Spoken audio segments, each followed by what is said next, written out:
మాత్రమే పోషిస్తారు. పోలీసులు ఇంకా అటువైపు నుంచి ఎవరైనా కేసు పెడితే దొంగ కేసులు వాళ్ళే తప్పు చేశారనంటూ పోలీసులు కూడా బనాయిస్తారు అనే ఒక నీచ సంస్కృతి ఈరోజు రాష్ట్రంలో రాజ్యం వెళ్తా ఉంది. నిజంగా నేను చంద్రబాబు నాయుడు గారిని ఒకటి అడుగుతా ఉన్నా. ఈ 45 రోజుల పాలనలో ఏకంగా 31 రాజకీయ హత్యలు జరిగాయి. 31 కూడా కాదు. ఇక్కడికి రాకముందు మా వాళ్ళు నాకు చెప్పిన సంఖ్య 36. 45 రోజుల్లో దాదాపుగా 36 రాజకీయ హత్యలు, 300కు పైగా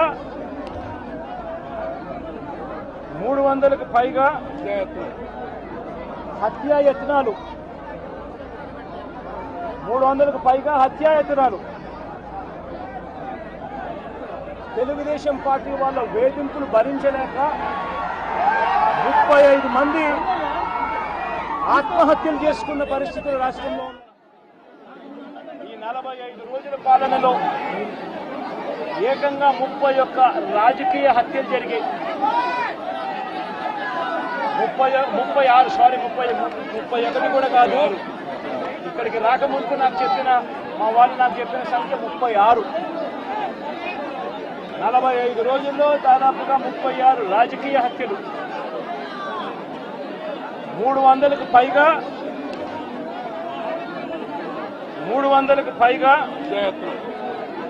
హత్యాయత్నాలు, 300కు పైగా హత్యాయత్నాలు. తెలుగుదేశం పార్టీ వాళ్ళ వేధింపులు భరించలేక 35 మంది ఆత్మహత్యలు చేసుకున్న పరిస్థితులు రాష్ట్రంలో ఉన్నాయి. 560 చోట్ల ప్రైవేట్ ఆస్తులను ధ్వంసం చేశారు.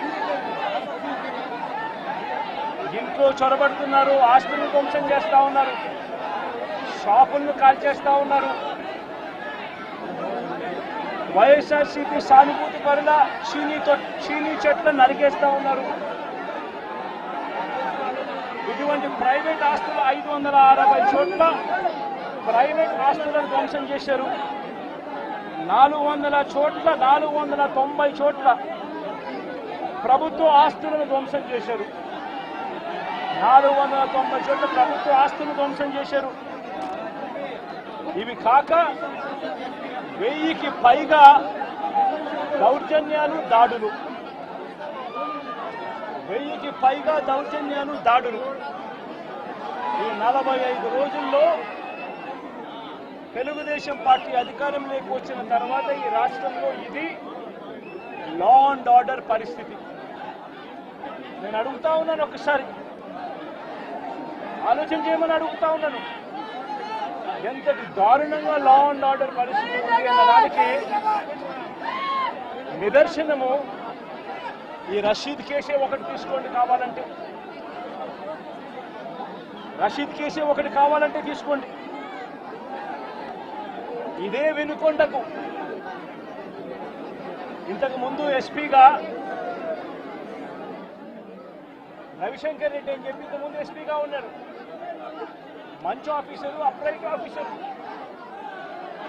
ఎన్నికల వేళ వీళ్ళకున్న పలుకుబడితో ఆ ఆఫీసర్ను తప్పించేశారు. తర్వాత వీళ్ళకు కావలసిన అధికారిని, బిందు మాధవ్ అనే అధికారిని ఎస్పీగా తెచ్చుకున్నారు.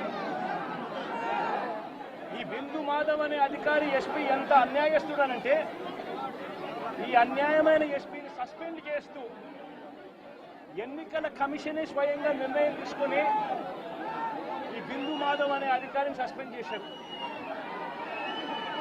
దాని తర్వాత ఎన్నికల కమిషనే మల్లికా గర్గ్ అనే ఒక మంచి ఆఫీసర్ను పెట్టింది. ఆ ఆఫీసరు చంద్రబాబు నాయుడు గారు అధికారంలోకి వచ్చిన వెంటనే ఆ ఆఫీసర్ను కూడా పంపించేశాడు. ఆ ఆఫీసర్ చంద్రబాబు నాయుడు గారి మనుషులకు తెలుగుదేశం పార్టీకి సహాయ సహకారాలు అందించను అని చెప్తే ఆ ఆఫీసరు వెళ్ళిపోయిన రోజు కొత్త ఎస్పీ శ్రీనివాసన్ అనే ఆయనను వీళ్ళకు సంబంధించిన ఆయన శ్రీనివాసన్ ఆయన తెచ్చుకున్నారు. ఈ కొత్త ఎస్పీ వచ్చిన 2 రోజులకే ఈ కొత్త ఎస్పీ వచ్చిన 2-3 రోజులకే హత్య జరిగింది. ఆ హత్య కూడా ఏమిటి? అత్యంత దారుణంగా నడి రోడ్డు మీద ప్రజలందరూ చూస్తూ ఉండగా అమాయకుడైన వ్యక్తి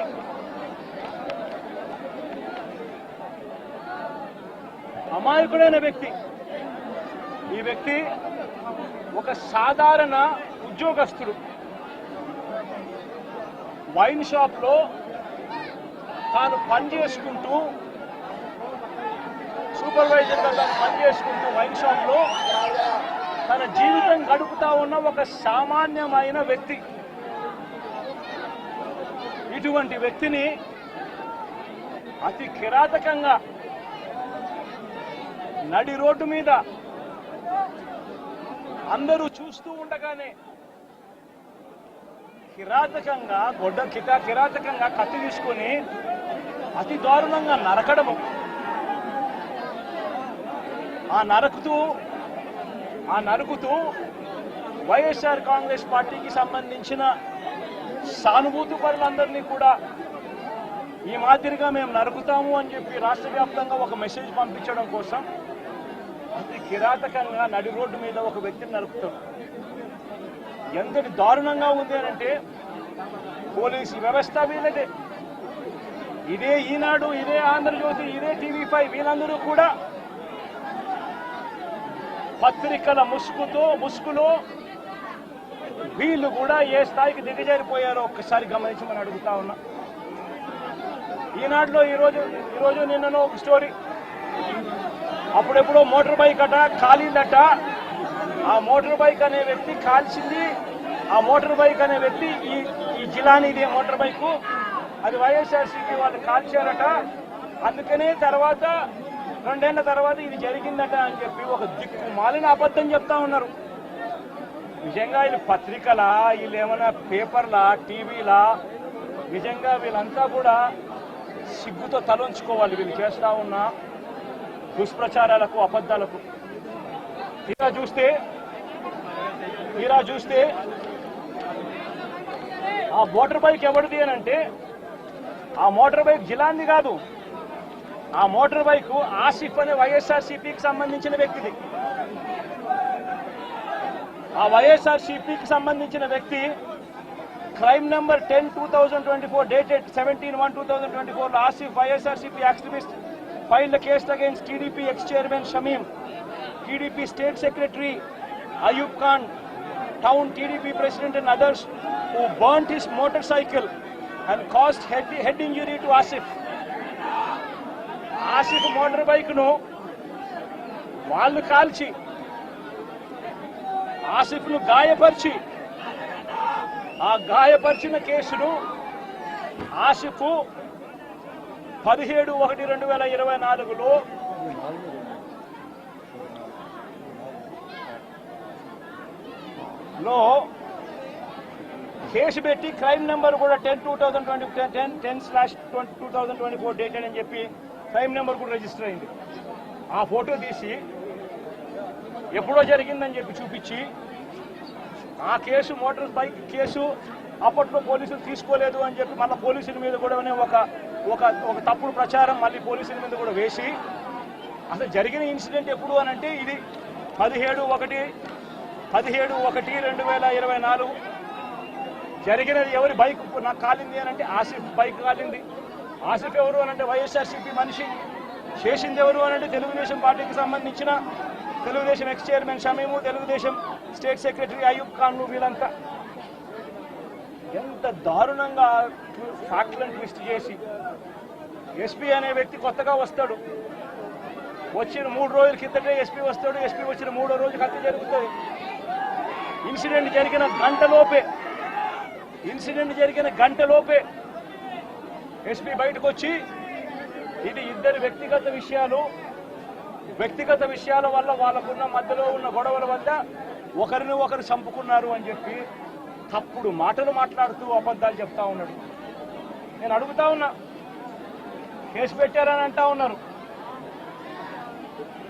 కేసు పెట్టామని అంటా ఉన్నారు. నేను అడుగుతా ఉన్నా, మరి కేసు పెట్టినప్పుడు ఈ కేసులో ఉట్టి ఆ జిలాన్ అనే ఒక వ్యక్తి మీదనే కేసు పెట్టి వదిలేయడం ఏమిటి?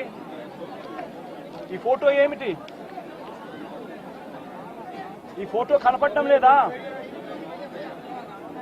సాక్షాత్తు స్థానిక ఎమ్మెల్యే భార్యకు కేక్ తినిపిస్తా ఉన్నాడు ఈ చంపిన వ్యక్తి, జిలాన్ అనే వ్యక్తి. అంటే వీళ్ళ మధ్య సంబంధాలు ఎంత బలంగా ఉన్నాయి అని చెప్పడానికి ఇంతకన్నా నిదర్శనాలు కావాలన్నా? తెలుగుదేశం పార్టీ ఎమ్మెల్యే భార్యకు కేక్ తినిపిస్తా ఉన్నాడు.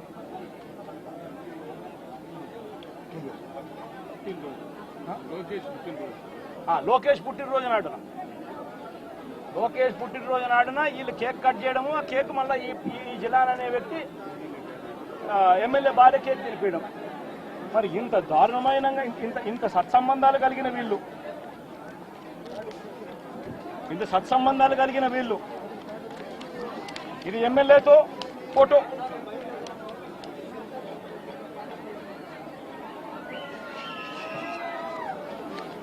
ఈ అయూబ్ ఖాన్ తో ఫోటోలు ఇవన్నీ.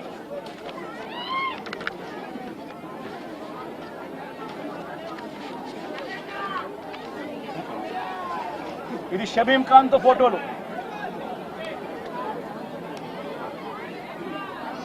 మరి వీళ్ళెవరు కేసులో ఎందుకు లేరు? వీళ్ళందరి మీద కేసు ఎందుకు పెట్టలేదు? ఇంతకన్నా అన్యాయం ఎక్కడైనా ఉంటుందా? ఇంతటితో ఆగిపోవడం లేదు. మిథున్ రెడ్డి విషయం కూడా నిన్న కూడా మీరంతా చూశారు మీ కళ్ళతో. సాక్షాత్తు ఒక సిట్టింగ్ ఎంపీ తన నియోజకవర్గంలో తాను తిరగకూడదా? పుంగనూరు అనేది తన నియోజకవర్గం, తన పార్లమెంట్ సెగ్మెంట్ లో ఒక నియోజకవర్గం పుంగనూరు. ఆ పుంగనూరుకు ఎమ్మెల్యే వాళ్ళ నాయన పెద్దిరెడ్డి రామచంద్రారెడ్డి. ఆ నియోజకవర్గంలో తాను రెడ్డెప్ప అని చిత్తూరుకు సంబంధించిన ఎక్స్ఎంపీ, ఆయన కూడా పుంగనూరులో నివాసుడు. ఆయన ఇంట్లో కూర్చొని ఉంటే ఏకంగా ఇంటిని దిగ్బంధం చేసి,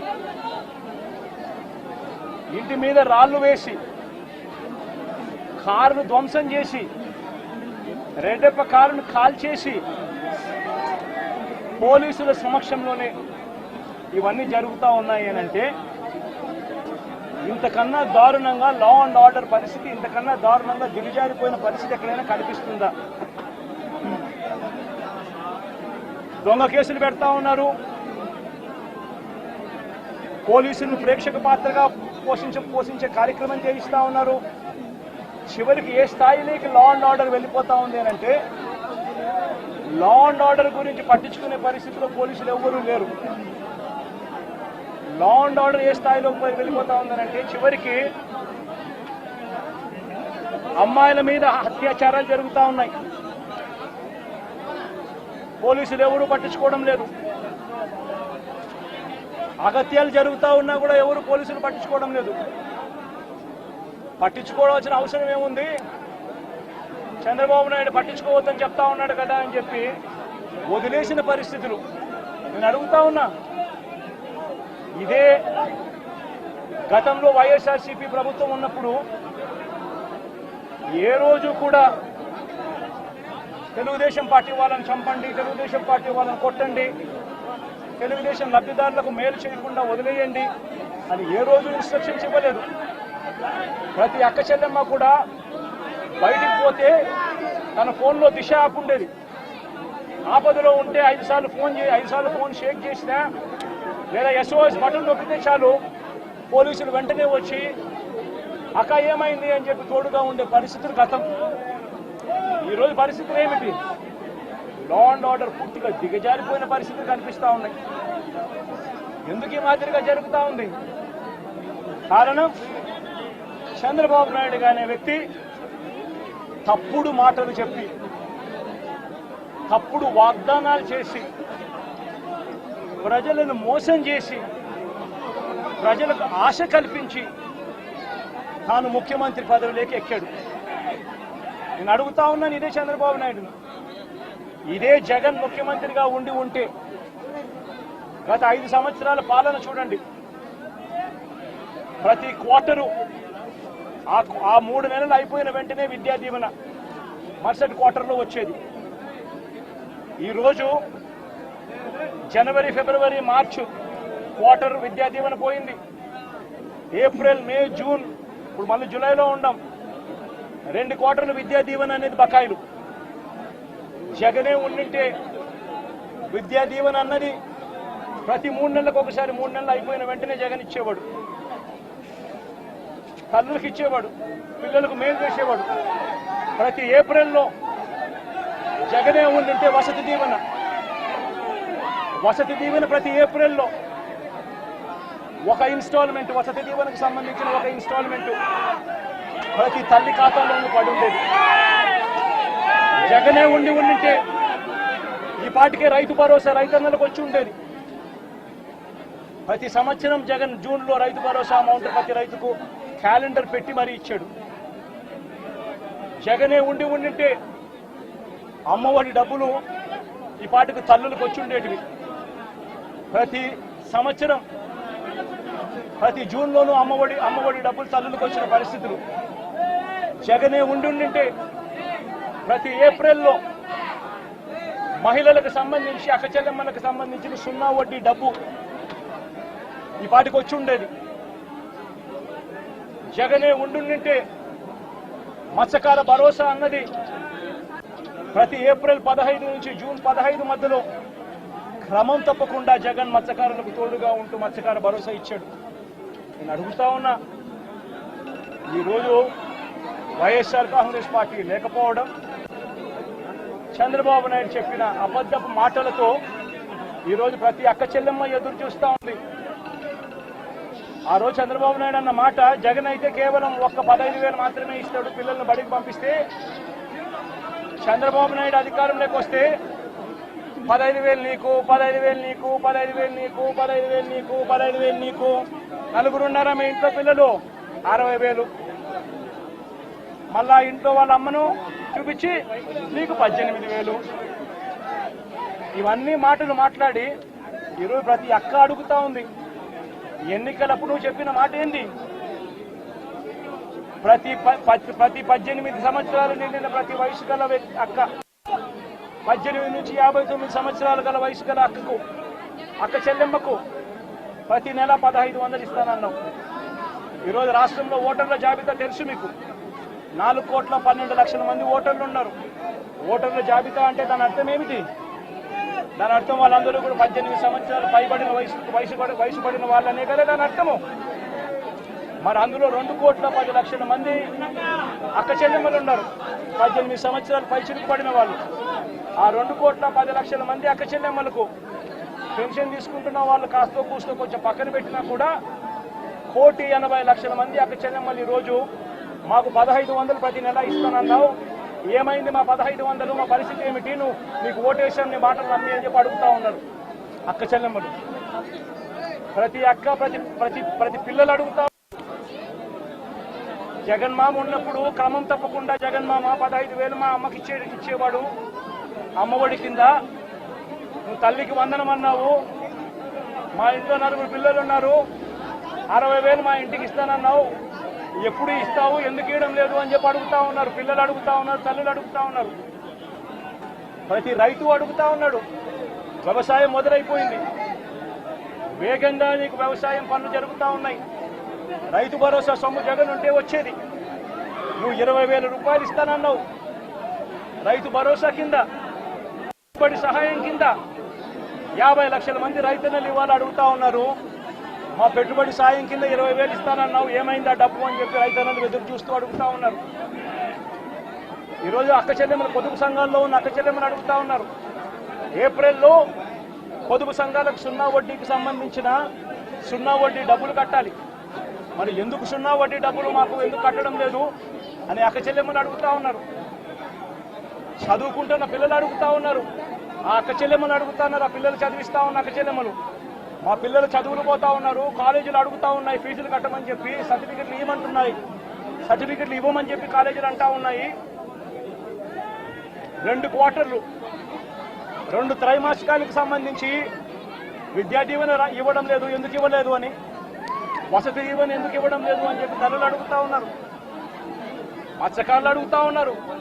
మత్స్యకార భరోసా ఏమిటి అని చెప్పి ఇవన్నిటి నుంచి కూడా చంద్రబాబు నాయుడు ప్రజలను దారి తప్పించేందుకు, ప్రజలెవరూ కూడా ప్రశ్నించే పరిస్థితి రాకూడదు అనే ఉద్దేశంతో ప్రజల్లో భయాందోళన క్రియేట్ చేసే కార్యక్రమంలో భాగంగా ఈ మాదిరిగా దాడులు చేస్తూ, ఈ మాదిరిగా అన్యాయాలు చేస్తూ, ఈ మాదిరిగా తాను దిగజారిన రాజకీయాలు చేస్తా ఉన్నాడు. అయితే నేను ఒకటే హెచ్చరిస్తా ఉన్నా, ఖచ్చితంగా వీటి మీద ప్రొటెస్ట్ జరుగుతుంది. అసెంబ్లీ రోజున, గవర్నర్ ప్రసంగం రోజున, ఉభయ సభలను ఉద్దేశించి గవర్నర్ మాట్లాడే ప్రసంగంలో గవర్నర్ను ఖచ్చితంగా నిలదీస్తూ, గవర్నర్ ప్రసంగాన్ని అడ్డుతగులుతూ గవర్నర్ను ఖచ్చితంగా నిలదీస్తూ వైఎస్ఆర్సీపీ గలం విప్పుతుంది. దాని తర్వాత ఖచ్చితంగా మళ్ళీ మంగళవారము వైఎస్ఆర్సీపీకి సంబంధించిన ఎమ్మెల్సీలు, ఎమ్మెల్యేలు, ఎంపీలు, రాజ్యసభ సభ్యులు, లోక్సభ సభ్యులు అందరూ కూడా ఢిల్లీకి వెళ్తారు. వెళ్ళి బుధవారము ఢిల్లీలో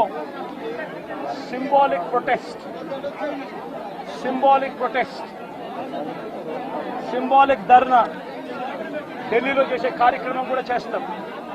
రాష్ట్రంలో జరుగుతూ ఉన్న దాడులు, రాష్ట్రంలో ఉన్న లా అండ్ ఆర్డర్ పరిస్థితులను దేశమంతా కూడా చూసేట్టుగా, దేశమంతా కూడా దీన్ని గమనించి, దేశమంతా కూడా దీన్ని ప్రొటెస్ట్ను వాళ్ళు కూడా ప్రొటెస్ట్ చేసే విధంగా దీన్ని హైలైట్ చేసే కార్యక్రమం చేస్తాం.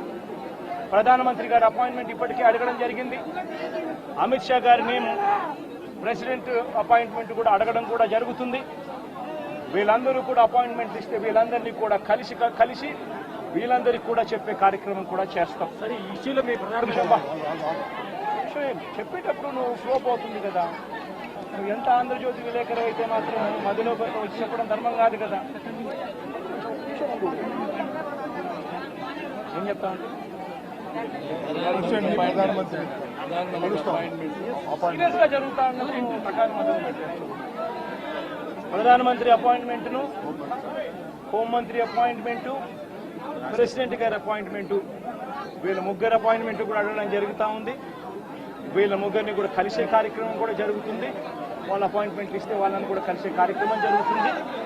జరిగి వీళ్ళందరినీ కూడా రాష్ట్రంలో జరుగుతూ ఉన్న దిగజారిన పరిస్థితులను ఎక్స్ప్లెయిన్ చేసి, రాష్ట్రంలో ప్రెసిడెంట్ రూల్ పెట్టాల్సిన అవసరం ఎంత ఉంది అని చెప్పి కూడా గట్టిగా వాళ్ళ దృష్టికి తీసుకొని పోవడం కూడా జరుగుతుంది.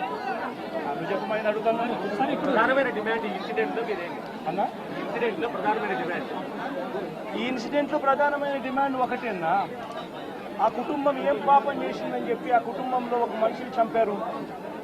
చంపడమే కాకుండా ఆ కుటుంబాన్ని అప్రతిష్ట పాలు చేస్తూ, ఆ పిల్లాడి మీద ఎలాంటి చెప్పుకోదగ్గ హత్యలు చేసిన కేసులో, లేకపోతే ఒక ఫ్యాక్షన్ కేసులో, లేకపోతే తన ఒక ఫ్యాక్షన్ లీడర్ కిందనో, ఒక హత్యలు చేసిన వ్యక్తి కిందనో తనను ఒక ప్రొజెక్ట్ చేసి పోలీసులు ఏ రకంగా ఆ వ్యక్తి, ఆ పిల్లాడి వ్యక్తి ఆ జీవితము, ఆ కుటుంబం జీవితంతో చెలగాటలాడుతూ ఏ రకంగా వ్యక్తిత్వ హరణ చేస్తూ ఉన్నారో ధర్మమేనా? రేపు మీకైనా కానీ ఎవరైనా కూడా ఇదే మాదిరిగా చేసి మీరు హత్య కాబట్టి సింపతైజ్ చేయాల్సింది పోయి సింపతైజ్ చేయకపోగా మీరు హత్య రాజకీయాలు చేసే వాళ్ళు అన్నట్టుగా, మీరు ఫ్యాక్షన్ రాజకీయాల్లో ఉన్నట్టుగా, మీరు ఇంతకు ముందు ఏదో చేశారని చెప్పి తప్పుడు ప్రచారం చేసి ఆ తప్పుడు ప్రచారంలో భాగంగా మిమ్మల్ని చంపారని చెప్పి మీ మీద చేస్తే మీకు నచ్చుతుందా? కనీసం పోలీసులు అనే వాళ్ళు ప్రేక్షక పాత్ర వీడి చంద్రబాబు నాయుడు అనే వ్యక్తి క్షమాపణ చెప్పాలి. మోస్ట్ ఇంపార్టెంట్ థింగ్, రాష్ట్రంలో జరుగుతూ ఉన్న దాడులను తాను ఖండించి క్షమాపణ చెప్పి ఇక మీదట ఇలాంటి పరిస్థితులు ఉండవు అని చెప్పి ప్రజలకు భరోసా ఇవ్వాలి. వైఎస్ఆర్సీపీకి ఓటు వేసిన వాళ్ళకు కూడా భరోసా ఇవ్వాలి. ఎందుకంటే ఈరోజు ముఖ్యమంత్రిగా తాను ఉన్నాడు అని అంటే కేవలం వైఎస్ఆర్సీపీ నుంచి కూడా ఒక 10% ఓట్లు అటువైపున తన మోసానికి అటువైపున నమ్మి అటువైపున పోయిన ఓట్లే కదా. ధర్మంగా అది కదా ఈ మాదిరిగా చేయడం.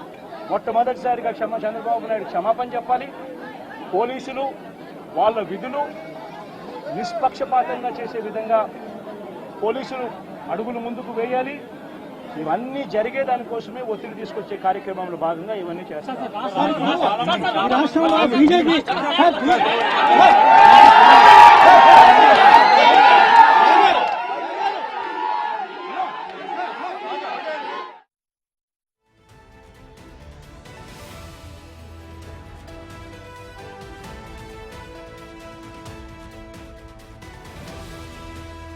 ఇక ఏపీలో జరుగుతున్న దాడులపై మోడీకి ఫిర్యాదు చేస్తామన్నారు మాజీ సీఎం జగన్. 490 చోట్ల ప్రభుత్వ ఆస్తులను ధ్వంసం చేశారు అంటూ కూడా జగన్ విమర్శలు గుప్పించారు. అలాగే ఈ దాడులకు సంబంధించి ఢిల్లీలో ధర్నా చేస్తామన్నారు. రాష్ట్రపతి పాలన పెట్టాలి అంటూ కూడా జగన్ డిమాండ్ చేస్తున్నారు. టీడీపీ హయాంలో శాంతి భద్రతలు క్షీణించాయి. ఎన్నికల వేళ వినుకొండ ఎస్పీని కావాలనే బదిలీ చేయించారు అంటూ కూడా జగన్ అయితే రషీద్ కుటుంబ సభ్యులను పరామర్శించిన అనంతరం కూడా మీడియాతో మాట్లాడారు. చంద్రబాబు అధికారంలోకి రాగానే ఇలాంటి హత్యలు జరుగుతూనే ఉన్నాయి అంటూ కూడా జగన్ విమర్శలు చేశారు.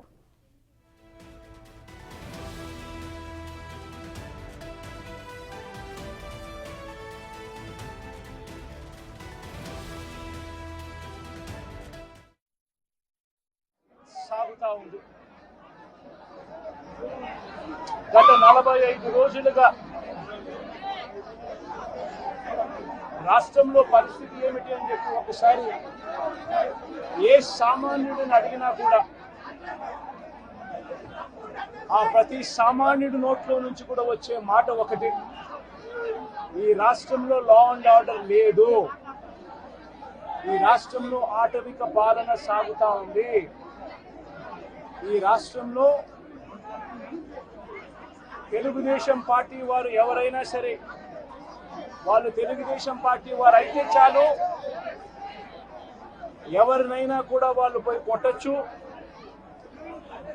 ఎవరి ఆస్తులైనా కూడా వాళ్ళు ధ్వంసం చేయొచ్చు, ఎవరినైనా హత్య చేయొచ్చు, ఎవరి మీదైనా హత్యా ప్రయత్నం చేయొచ్చు.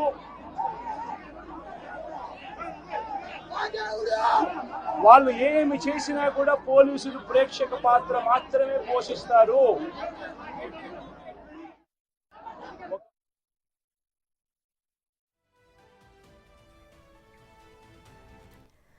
ఇక దీనిపై మరింత సమాచారాన్ని మా ప్రతినిధి సాయి శంకర్ అందిస్తారు. సాయి శంకర్. ప్రధానంగా ఈ రోజు వినుకొండలో జరిగినటువంటి దారుణ హత్య ఏదైతే ఉందో రషీద్ కుటుంబాన్ని ఈ రోజు మాజీ సీఎం జగన్మోహన్ రెడ్డి పరామర్శించడం జరిగింది. కుటుంబ సభ్యులతో ఆయన వాళ్ళ అమ్మ ఎవరైతే వాళ్ళ అమ్మ నాన్నతో కూడా మాట్లాడి వాళ్ళకి ప్రధానంగా కూడా వాళ్ళకి భరోసా నింపేటటువంటి ప్రయత్నం అయితే చేసినటువంటి పరిస్థితులు ఉన్నాయి. ప్రధానంగా ఈ సందర్భంగా కూడా అనేక కీలకమైనటువంటి వ్యాఖ్యలు అయితే జగన్మోహన్ రెడ్డి చేసినటువంటి పరిస్థితులు ఉన్నాయి. ప్రధానంగా వైఎస్ఆర్సీపీ శ్రేణులపైన అనేక దాడులు జరుగుతున్నాయనే విధంగా చెప్పారు. దాంతోపాటు ఆస్తులు ఎవరైతే వైఎస్ఆర్సీపీకి సానుభూతి పరులుగా ఉన్నటువంటి వారి ఆస్తులపైన, అదేవిధంగా ప్రభుత్వ ఆస్తులపైన కూడా టీడీపీ శ్రేణులు దాడి చేస్తున్నారు అనే విధంగా కూడా అనేది చెప్పినటువంటి పరిస్థితులు ఉన్నాయి. దీంతో పాటు ప్రధానంగా ఈ ఏదైతే వైఎస్ఆర్సీపీ నేతలపైన జరుగుతున్నటువంటి వరుస దాడులు ఏవైతే ఉన్నాయో వీటన్నింటినీ ఢిల్లీ వేదికగా కూడా ప్రశ్నిస్తాననే విధంగా కూడా జగన్మోహన్ రెడ్డి పరిస్థితి బుధవారం ఢిల్లీలో దీక్షను కూడా చేపడతాననే విధంగా కూడా చెప్పినటువంటి పరిస్థితులు ఉన్నాయి. దాంతో పాటు రాష్ట్రపతితో పాటు ప్రధానమంత్రి అదేవిధంగా దేశవ్యాప్తంగా ఉన్నటువంటి మంత్రులందరినీ కూడా కలిసి ఫిర్యాదు చేస్తాననే విధంగా కూడా జగన్మోహన్ రెడ్డి అయితే చెప్పినటువంటి పరిస్థితి ఉంది. కంపల్సరిగా ఈ వరుసగా వైఎస్ఆర్సీపీ నేతలపైన దాడులు ఏవైతే ఉన్నాయో వీటన్నిటిని న్యాయపరంగా పోరాటం చేస్తాము. కంపల్సరిగా రాష్ట్రంలో జరుగుతున్నటువంటి పరిస్థితులపైన రాష్ట్రంలో అయితే రాష్ట్రపతి పాలన కార్యాచరణ పెట్టాలనే విధంగా కూడా డిమాండ్ చేస్తాననే విధంగా కూడా జగన్మోహన్ రెడ్డి అయితే చెప్పినటువంటి పరిస్థితులు ఉన్నాయి. దీనికి సంబంధించినటువంటి అంశంలో కార్యాచరణ కూడా సిద్ధమవుతున్నట్టు చెప్తున్నటువంటి పరిస్థితులు ఉన్నాయి. ప్రధానంగా మాట్లాడుతూ కూడా 45 రోజుల పాలనలోనే అనేక హత్యలు కూడా జరిగాయనే విధంగా కూడా జగన్మోహన్ రెడ్డి చెప్పినటువంటి పరిస్థితులు ఉన్నాయి. మొత్తంగా అయితే కీలకమైనటువంటి అంశాలు రాష్ట్రపతి పాలన డిమాండ్తో పాటు ఢిల్లీ వేదికగా ధర్నా చేపడతామనేది కూడా ఒక కీలకమైనటువంటి వాక్యగా తీసుకోవచ్చు. ప్రసన్న. Thank you Sai Shankar.